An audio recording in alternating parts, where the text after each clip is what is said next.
Vamos a festejar un nuevo aniversario del nacimiento de nuestra patria, ¿no es cierto? Y bueno, el 25 de mayo propio Corrientes no se enteró nunca ese día, o sea, a Corrientes recién llega la noticia para principios de junio de 1810. Por lo tanto, ese día pasó absolutamente desapercibido. No pasó nada. No pasó nada. O sea que nosotros tuvimos 25 de mayo en junio recién. Recién en junio llega la noticia a Corrientes, ¿no es cierto? Pero el teniente de gobernador, Pedro Fontevila, quien gobernaba Corrientes en ese tiempo, trató de ocultar la información porque él era español. Por lo tanto, no estaba de acuerdo con esta noticia que resulta que ahora va a dejar de ser autoridad, ¿no es cierto? Que se formó una primera junta integrada por criollos, entonces, y el virrey ya no está, el virrey Cisneros ya no está, entonces él ya no tiene autoridad, el rey ya no estaba, el virrey no está más, entonces claro, él ya no cumple ninguna función en Corrientes, por lo tanto ese vendría a ser un gran cambio en Corrientes a partir de la noticia de la revolución. Y bueno, quiso ocultar en principio la información porque la primera junta envía una invitación a las provincias del interior para que las provincias enviaran un representante a unirse a esa primera junta. Y bueno, los vecinos de Corrientes, pensemos que hoy nosotros decimos mi vecino y mi vecino es el de al lado, mi vecino es el de enfrente. Claro. Pero en 1810 no cualquiera era vecino. Vecino era el profesional, era el hacendado, eran los miembros del clero, eran los que pagaban impuestos, o sea, no cualquiera era vecino, debía cumplir ciertos requisitos, y bueno, y esto de ser vecino le permitía tomar decisiones, y bueno, los vecinos se unen y eligen a José Simón García de Cosio como representante de Corrientes. Y fíjese cómo las distancias y los tiempos eran absolutamente diferentes a los de hoy, porque recién para diciembre de 1810 van llegando todos los representantes de las provincias a Buenos Aires, claro, dadas las distancias. Claro, no había internet, no había teléfono. No había caminos buenos, porque pensemos los caminos de ese tiempo, si llovía, las carretas quedaban trabadas, quedaban enterradas, o sea, era todo un trastorno viajar a Buenos Aires, Entonces, bueno, las distancias complicaba todo, y bueno, los representantes van llegando a Buenos Aires hacia diciembre de 1810, y esto que fue como la primer junta de gobierno, se transforma en la Junta Grande, porque se suman los diputados, los representantes del interior, y se forma la Junta Grande. Y en Corrientes, bueno, Pedro Fontevila, quien recibe la noticia, luego es destituido, ¿no es cierto? Y en su lugar, hacia fines de junio de 1810, asume como teniente de gobernador de Corrientes el primer correntino que nos representa, Elías Galván. Elías Galván. Así que a partir de allí, bueno, somos gobernados por correntinos. Pero no suceden grandes cambios en Corrientes con la Revolución de Mayo. Pasó casi tranquilo, porque Corrientes en ese tiempo era una aldea, digamos, porque había muy pocos habitantes todavía, era tranquila, o sea que no hubo grandes cambios sociales, y bueno, lo político sería esto que pasamos a ser gobernados por un correntino, ¿no es cierto? Pero sí en Buenos Aires. Allí fueron sí, días, o fue un mes, o ¿cuándo se puede decir que comenzó a gestarse la Revolución de Mayo, que desemboca en el 25 de mayo? Sí. Los acontecimientos tienen toda una historia, un proceso, ¿no es cierto? Bien, uno por ahí piensa que los criollos se levantaron un día 25 y dijeron, bueno, vamos a rebelarnos contra el virrey. Y la verdad que no fue tan fácil la cosa. La Revolución de Mayo fue el moño, pero de un largo proceso histórico, porque tuvo antecedentes internos y externos la revolución. Si tenemos en cuenta los antecedentes externos, no podemos dejar de mencionar las invasiones inglesas de 1806 y 1807, para que la gente se ubique en el tiempo y qué estaba pasando en Europa. En Europa, Inglaterra estaba en pleno en plena revolución industrial, por lo tanto necesitaba mercados y necesitaba materias primas. Y bueno, Buenos Aires era un punto estratégico porque tenía puerto, porque el virreinato tenía materias primas importantes, entonces bueno, miraron con muy buenos ojos el puerto de Buenos Aires y con esa intención vinieron. Pero bueno, se encontraron con la gran sorpresa que no fue tan fácil acomodarse en Buenos Aires. Y allí sí, Corrientes se destaca particularmente, ¿no es cierto? En 1807, Buenos Aires solicita ayuda y Corrientes envía a los cazadores correntinos, que son héroes, ¿no es cierto? Así que bueno, sería bueno destacar la participación de nuestros héroes correntinos, quienes ayudaron a vencer a los ingleses. Y un dato curioso que por ahí les puedo contar es que siempre en la escuela aprendemos que los porteños se defendieron tirando aceite caliente, ¿no es cierto? Aceite caliente y piedras, y todo el pueblo participó, todo Buenos Aires participó de esa lucha, ¿no es cierto?, para tratar de resistir la invasión, la ocupación de los ingleses en Buenos Aires. Y bueno, y Felipe Piña dice, el aceite era algo carísimo, no era para andar tirando. Era un lujo. Era un lujo. Agua caliente tal vez sí, pero aceite, no, es un mito en la historia, ¿no es cierto?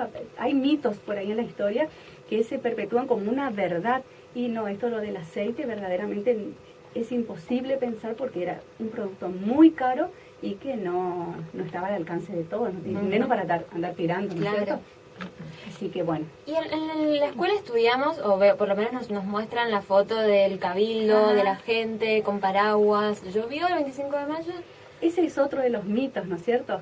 Si llovió o no llovió, porque también está el otro tema de va asomando el sol del 25. Entonces como una contradicción, al final ¿llovió o no llovió? Claro. Veo el cuadro, hay paraguas, y después resulta que escucho la canción, va asomando el sol del 25 y bueno. Si llovió o no llovió, sigue siendo un misterio. Lo que deja de ser un misterio es la cantidad de paraguas que aparecen en ese cuadro. El paraguas era un elemento muy caro, muy caro. Era imposible que hubiera tantos paraguas en Buenos Aires como aparecen en esa pintura. Los historiadores hoy dicen que solo algunas personas de la alta sociedad podían acceder a un paraguas, porque era un lujo. Y también cuando decimos que todo el pueblo estuvo en la plaza, ese es otro de los mitos, porque la plaza de la Victoria no era un lugar abierto. Estaba el cabildo y había un muro. Estaba amurado, toda la plaza de la Victoria estaba amurado, o sea que para ingresar a la plaza uno debía tener una invitación. Una invitación. ¿Y quiénes estaban invitados? Los vecinos. Por lo tanto, no todo el mundo podía asistir a la plaza. Aprendemos también en la escuela la famosa frase, el pueblo quiere saber. ¿Quién era el pueblo quiere saber? Los que estaban detrás del muro. Claro. Los que no podían escuchar ni ver lo que estaba pasando adentro de la plaza y mucho menos lo que estaba pasando dentro del cabildo, ¿no es cierto? Así que bueno, la verdad que no fue un acto popular. Solamente un sector de la sociedad tenía acceso a la Plaza de la Victoria para presenciar directamente lo que estaba sucediendo dentro del cabildo, ¿no es cierto? Que la verdad que no fue para nada pacífico. Hoy nosotros vemos nuestros niñitos bien producidos, ¿no es cierto? Todos producidos con los personajes de la época, los vendedores ambulantes, todos contentos. Y la verdad que se vivieron días verdaderamente muy violentos. Nuestra patria nació y fue la verdad que un parto bastante difícil, bastante difícil. Y esto lo podemos evidenciar, por ejemplo, en la jornada del 22 de mayo, que fue el día más importante de la Semana de Mayo. El 22 de mayo, en ese cabildo abierto, quiero hacer una aclaración acá con respecto al cabildo abierto. El cabildo tenía sus autoridades. Cuando llamaban a un cabildo abierto, se invitaba a los vecinos a participar. Entonces los vecinos se sumaban a esas autoridades y tenían poder de decisión también o de votar. los vecinos, recordemos, no eran cualquiera. Claro. Por lo tanto, cuando se convoca a ese cabildo abierto, vienen los vecinos. Pero acá hay una curiosidad que por ahí poco sabemos. El dueño de la única imprenta de ese tiempo se llamó Agustín Donado. Y Agustín Donado era amigo de French y Beruti. French y Beruti eran enemigos del virrey Cisneros. Por lo tanto, lo que menos querían era que vinieran vecinos que apoyaran al virrey Cisneros. Entonces ellos emitieron invitaciones, entregaron invitaciones a personas que por ahí no eran vecinos, que no reunían las condiciones de ser vecinos.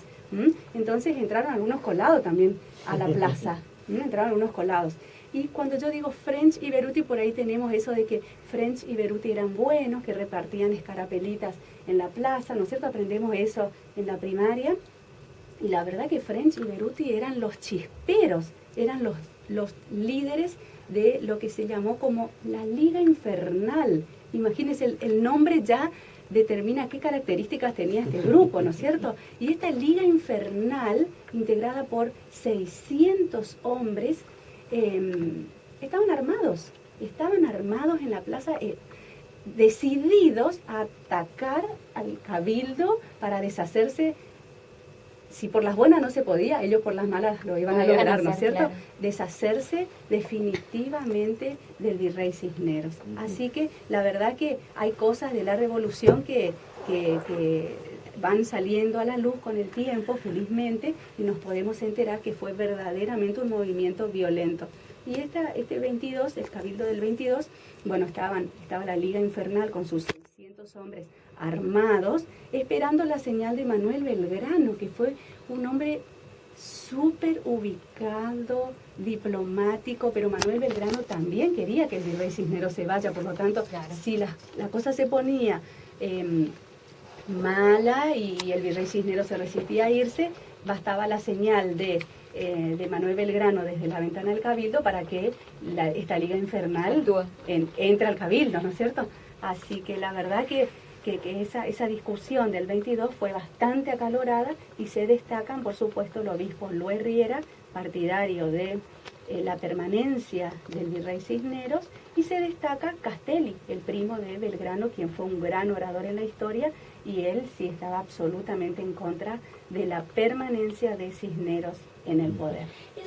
¿Y existe esa tendencia a confundir hoy, actualmente, el 25 de mayo y el 9 de julio? Porque mucha gente por ahí piensa que el 25 de mayo se está celebrando la independencia y en realidad... Por ahí existe confusión, ¿no es cierto? Por ahí la gente cree como es fiesta patria, es todo lo mismo. Y en realidad la declaración de la independencia es el moño a este proceso que se inició el 25 de mayo de 1810. Fíjese cuánto tiempo se tardó desde la revolución en que formamos el gobierno patrio hasta la declaración de la independencia. Pasaron 6 largos años donde sucedieron, la resistencia de los realistas fue tal que no fue tan fácil, vamos a independizarnos de España. Pero hubo todo un marco internacional que también condicionaba esto, ¿no es cierto? No por casualidad se dio la Revolución de Mayo, no por casualidad se da la declaración de la independencia. Siempre los hechos del exterior van condicionando las cosas que van pasando acá también. Licenciada, muchísimas gracias por esta visita. Pero no, gracias a ustedes. La verdad que este hecho nos tiene que... La fiesta de mañana debe ser una fiesta de la patria, y pensar que los criollos en 1810 se unieron con un fin común: comenzar a gestar una patria grande, una patria linda y nuestra. Entonces es un tiempo de reflexión. Hoy los argentinos estamos bastante divididos, hay una violencia generalizada, entonces es un tiempo de reflexión. Y encontremos nuevamente el norte. Todos somos argentinos, reivindiquemos nuestros símbolos patrios, reivindiquemos nuestra historia, Aprendamos de nuestra historia, porque generalmente cometemos los mismos errores que se cometieron hace muchos años. Muchísimas gracias A por la ustedes visita. por la invitación.